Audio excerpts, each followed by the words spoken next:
Maubos ang pera mo kung hindi mo alam kung saan ito napupunta. Ganun kasimple. Hindi mo kailangan ng malaking emergency para ma-zero ka. Hindi kailangan ng biglaang hospital bill para magulat ka. Minsan, habit lang. Kada sahod, may konting saya, may konting ginhawa. Pero ilang araw lang, parang unti-unting lumiliit ang balance. Wala namang malaking binibili. Wala namang one time na malakihang gastos. Pero naubos. Bakit? Kasi hindi mo alam kung saan talaga napupunta. Bills, pagkain, delivery, subscription. Mga mura lang naman. Mga deserve ko to. Ang problema, hindi gastos ang kalaban mo. Blind spot ang kalaban mo.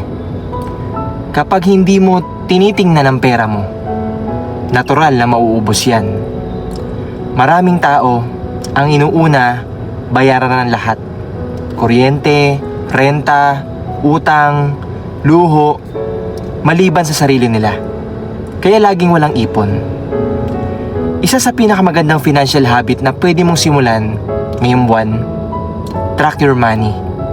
Isulat mo lahat, kahit maliit, kahit 20 pesos. Gumamit ka ng notebook o app sa phone mo.